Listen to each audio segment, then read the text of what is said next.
सल्तनत नूरपुर की शहजादी इनाया अपने शाहाना महल के एक पुराने और गर्द आलूद कमरे में बैठी कदीम किताबों का मुतालिया कर रही थी कि अचानक उसे दीवार के पीछे से किसी के रोने की बहुत ही धीमी और दर्दनाक आवाज़ सुनाई दी, जिसने उसे चौंका दिया।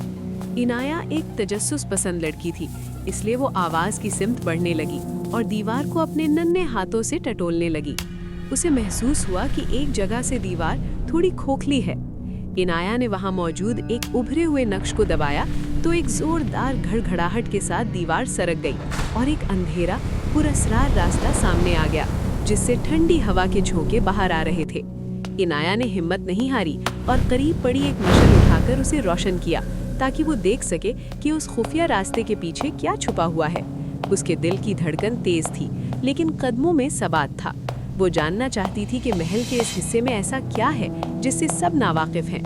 मशल की रोशनी में इनाया ने देखा कि वो रास्ता एक लंबी और ढलवान सुरंग की तरफ जाता है, जहां दीवारों पर अजीबोगरीब निशानात बने हुए थे। वो आहिस्ता आहिस्ता नीचे उतरने लगी तो उसे महसूस हुआ कि ऊपर महल का शोर बिल्कुल खत्म हो चुका है और अब सिर्फ उसके अपने कदमों की आवाज़ गूंज रही है।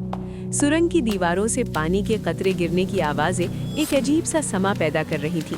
इनाया को थोड़ा सा खौफ भी महसूस हुआ, लेकिन उसके अंदर का एडवेंचर उसे पीछे मुड़ने नहीं दे रहा था। वो जूं-जूं आगे बढ़ती गई, रास्ता मजीद तंग होता गया और हवा में मिट्टी की एक भीनी भीनी खुशबू फैलने लगी। अचानक उसे दूर एक सब्ज रंग की हल्की सी चमक नजर आई, जिसने उसकी उम्मीदें बढ़ा दी।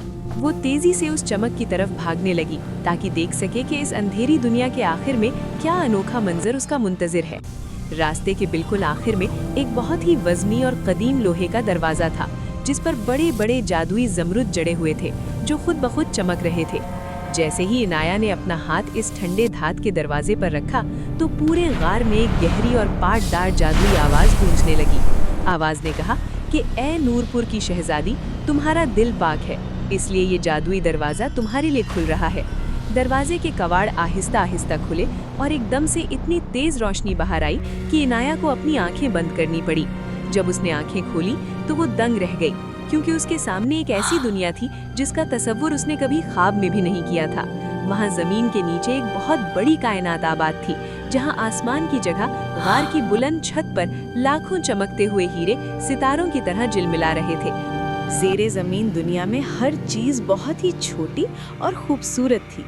दरख्तों की जड़ों के अंदर छोटे छोटे रंगीन घर बने हुए थे, जिनकी खिड़कियां चमक रही थीं। इनाया ने देखा कि वहाँ छोटे कद के लोग रहते हैं, जिनके कान थोड़े लंबे और लिबास रेशम जैसे नर्म पत्तों से बने हुए थे।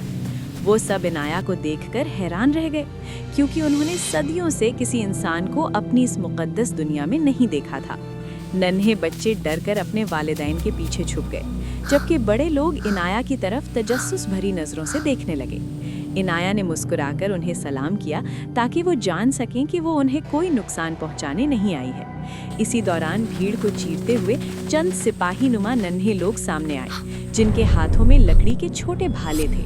उन्होंने इनाया को घेरा और इशारा किया कि वो उनके साथ चले, क्योंकि उनके सरदार उससे मिलना चाहता है। नन्हे सिपाही इनाया को एक बहुत ही खूबसूरत और बुलंदो बाला दरख्त के पास ले गए, जिसके तने में एक बहुत बड़ा दरवाज़ा बना हुआ था। जैसे ही इनाया अंदर दाखिल हुई, उसने देखा कि वहाँ एक तख्त पर एक बहुत ही बूढ़े और नूरानी चेहरे वाले शख्स बैठे हुए हैं, जिनकी सफ़ेद दाढ़ी ज़मीन को छू रही थी। उनके सर पर ज़मरुद का एक सादा सा ताज था और हाथों में एक जादुई असा था, जिसके सिरे पर एक सब्ज़ हीरा चमक रहा था। ये बाबा फेरोज थे, जो इस ज़मरुदी दुनिया के सबसे दाना और मोतबर सरदार माने जाते थे। बाबा फेरोज ने अपनी शफ़क़त भरी नज़रों से इनाया को देखा और एक धीमी मगर पुरअसर आवाज़ में उसे मुखातिब किया। उन्होंने कहा कि शहज़ादी इनाया, हम जानते थे कि तुम एक दिन यहाँ ज़रूर आओगी, क्योंकि तुम्हारे ख़ानदान का एक पुराना रिश्ता इस ज़मीन के मुहाफ़िज़ों से है। बाबा फेरोज के लहजे में ऐसी अपनायत थी कि इनाया का तमाम खौफ ख़त्म हो गया और वो उनके करीब जाकर बैठ गई। बाबा फेरोज ने एक गहरा सांस लिया और इनाया को अपनी दुनिया की अफसोसनाक कहानी सुनाना शुरू की। उन्होंने बताया कि ये ज़मरुदी शहर दरअसल पूरी दुनिया की खुशहाली का मरकज़ है। यहाँ एक अजीम जादुई ज़मरुद मौजूद है, जो तब तक रोशन रहता है जब तक दुनिया में इंसान एक दूसरे से मोहब्बत और सच्चाई का रिश्ता कायम रखते हैं। लेकिन गुज़श्ता कुछ बरसों से ऊपर की दुनिया में नफरत और खुद गर्जी इतनी बढ़ गई है कि इस जादुई ज़मर्रुद की रोशनी आहिस्ता आहिस्ता मद्धम होती जा रही है। अगर ये रोशनी मुकम्मल तौर पर ख़त्म हो गई तो ना सिर्फ ये ज़ेरे ज़मीन दुनिया तबाह हो जाएगी, बल्कि ऊपर की दुनिया से भी तमाम रंग और खुशियाँ छीन ली जाएंगी। इनाया ये सुनकर बहुत उदास हो गई, क्योंकि उसे अपनी बहनों लाइबा और जोया का रवैया याद आ गया, जो हमेशा आपस में लड़ती रहती थीं। बाबा फेरोज ने कहा कि अब सिर्फ एक सच्ची रूह ही इस ज़मर्रुद को दोबारा ज़िंदगी दे सकती है।